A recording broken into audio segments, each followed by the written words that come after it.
चळवळीच्या माध्यमातून काही जर करता आलं तरी आणखीन बेटर होईल। त्यामुळं मी प्रत्येक कार्यकर्त्याला विनंती करतो की आपण तळागाळामध्ये जाऊन चांगल्या प्रकारे काम करा आणि त्यामधून आउटपुट दादा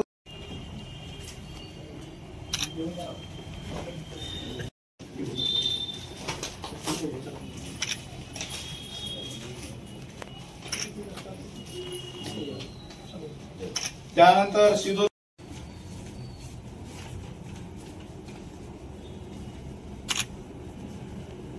औरंगाबादला झाला होता। कुठं तर भाईचा मोर्चा होता।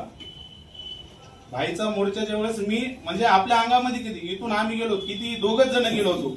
आज मला जी ओळख आहे बाबासाहेबांच्या संविधानामुळे आणि जी चळवळ खऱ्या अर्थाने जर म्हणायचं म्हणलं तर रोडवरला कार्यकर्ता खाली बसलेला कार्यकर्ता स्टेजवर नेण्याचं काम दीपक केदार करत आहे।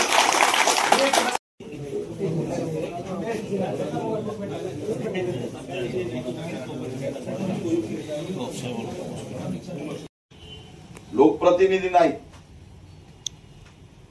पण ही आंदोलनाची ताकद जी उभा केली ती सर्वात मोठी ताकद आज महाराष्ट्रात आपण उभा केलेली आणि म्हणून तुमचं या संघटनेशी जुळणं खूप गरजेचं आहे। पण हे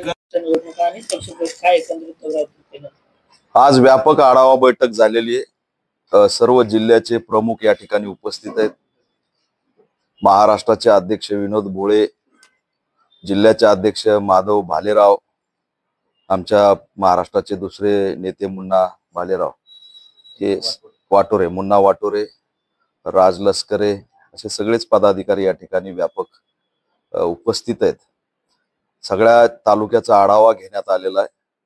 सगळ्याकडून जिल्हा परिषद, पंचायत समिती आणि महानगरपालिकेसंदर्भात भूमिका विचारून घेतलेली आहे आणि या संदर्भात आम्ही चर्चा करून येणारी जी निवडणूक आहे ती समविचारी घटकांसोबत मनोवादी सोडता जर युती करून लढता येत असेल तर तसे प्रयत्न करण्याचे आदेश दिलेत आणि जर समविचारी घटकांनी विचारात नाही घेतलं तर सर्व निवडणुका नांदेड जिल्ह्यातील महानगरपालिका, पंचायत समिती, जिल्हा परिषद स्वबळावरती लढण्याचा निर्णय आज आम्ही या ठिकाणाहून जाहीर केला आहे। ऑल इंडिया पॅन्थर सेना येणारी निवडणूक ही स्वबळावरती लढणार आहे आणि त्यात जर समविचारी पक्षांनी विचारात घेतलं तर युतीचं धोरण सुद्धा आम्ही या ठिकाणी राबवणार आहे। मनोज जरांगे आंदोलनाची हाक दिली